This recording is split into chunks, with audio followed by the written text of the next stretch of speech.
the Enneagram is dangerous. Now, why is that? The Enneagram seems like an amazing framework that can help us step into our highest self. It shows us our strengths and our weaknesses and how we can evolve as a human, but sometimes it is not that way. The Enneagram can be dangerous, and in this video, I'm going to explain to you why that is.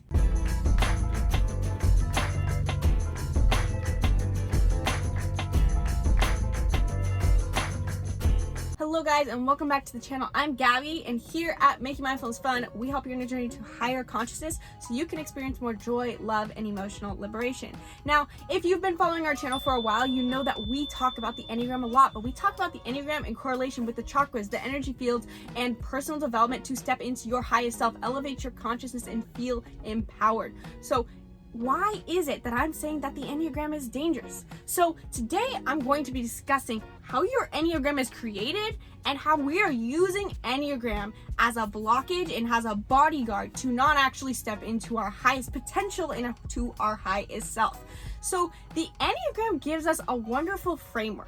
It is an amazing framework of 9 types. If you don't know what the Enneagram is, it gives us 9 types. And within that 9 types, we have this amazing system of growth numbers. We have a growth number that we go into. We have a stress number. We also have these triads. So 3 types are part of the shame triad, which means the predominant negative emotion is shame.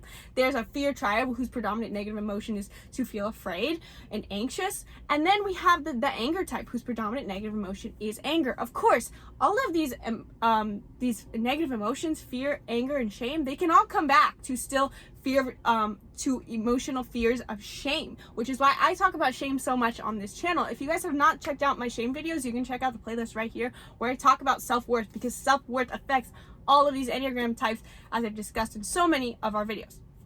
But why is it that if we have this amazing framework that indicates to us our core negative emotions that rule our lives, and even more so, our Enneagrams give us an amazing framework of what our core wound is and what our core perceptions are, the way that we see the world? Why is it that this framework is bad or dangerous? Well, the reason that it is bad, quote unquote bad or dangerous, is because we don't actually use it.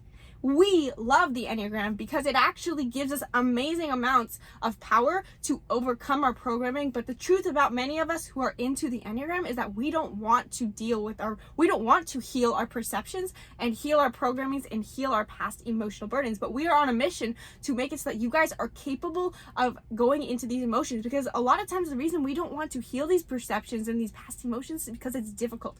And we want to empower you to have the strength to go into those so that you can step into a life of greater love, joy, and bliss, because it is absolutely possible. You absolutely can create the life of your dreams. We've experienced the same thing. We've gone from feeling trapped within our own Enneagrams. I'm an Enneagram 3, and I used to feel trapped by this fear of not being good enough, by having to live in my Enneagram, of being essentially addicted to my Enneagram type to be able to cope in life. I had to be the achiever in order for me to cope with the feeling, my core wound of I'm not enough. But I have gone through the period, and so have the rest of the team and I, Isabel and Robin and I, have been able to actually use the Enneagram to not just stay stuck in our Enneagram, but to heal and move into a life that we truly desire, like our dream lives, because we've not just looked at the Enneagram and said, hey, that's what I am.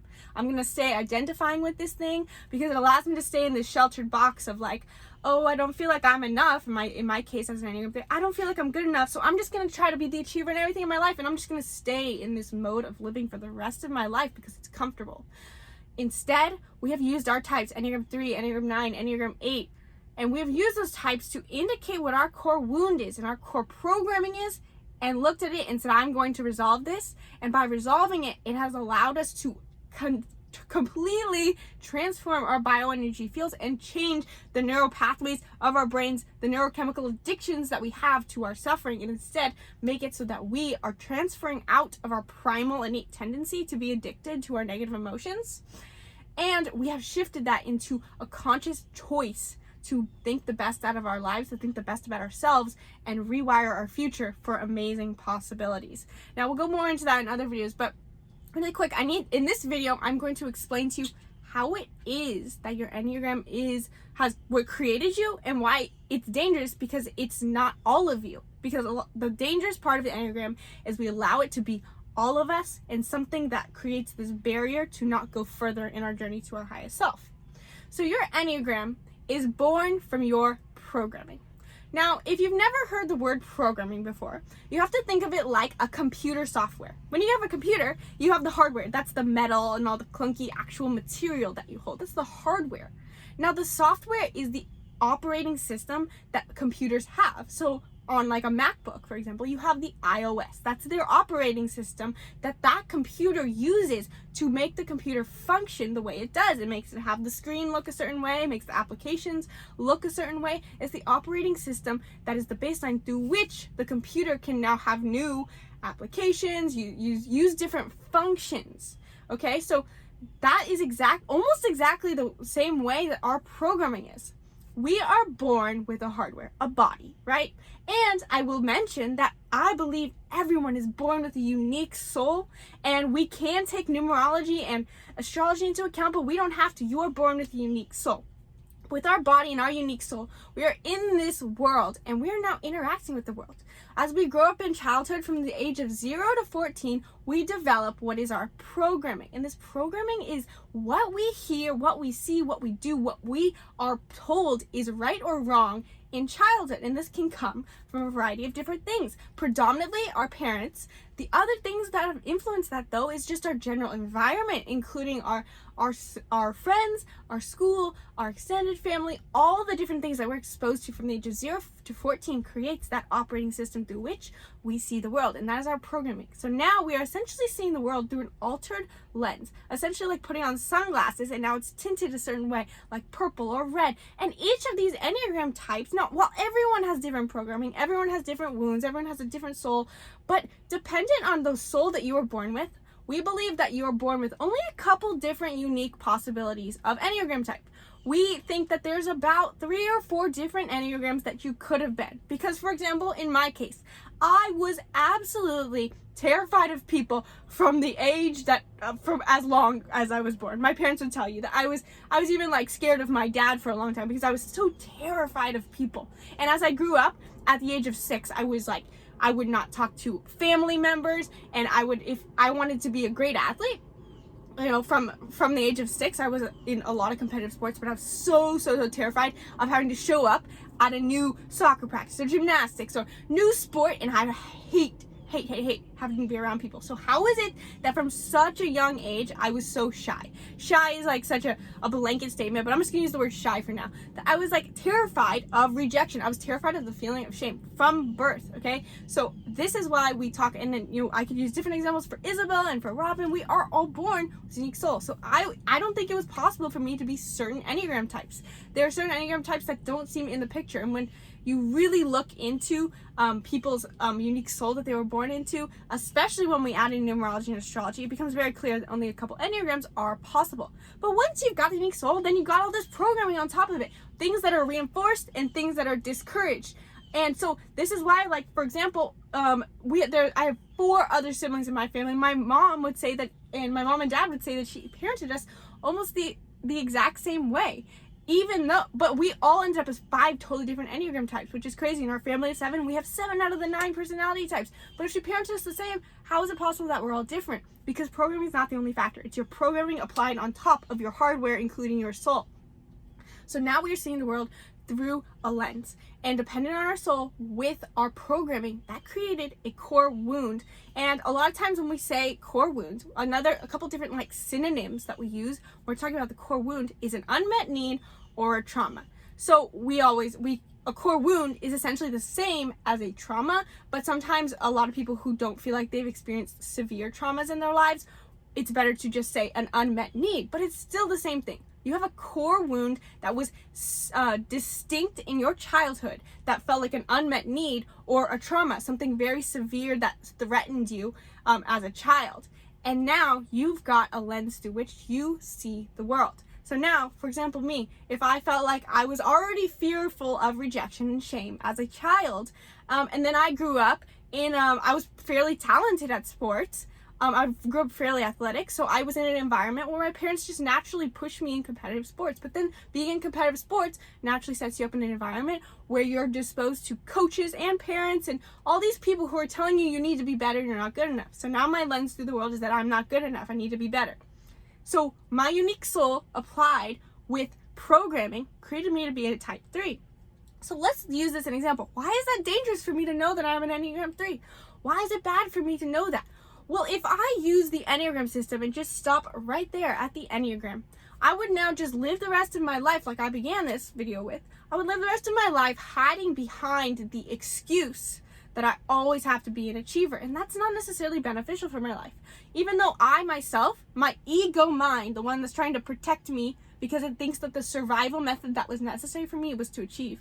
My ego loves to keep achieving. I would love to keep achieving, but my highest self, the version of me that wants to live into my highest potential and attract my dream life, not just achievement, because life is more than just our one desire as an Enneagram.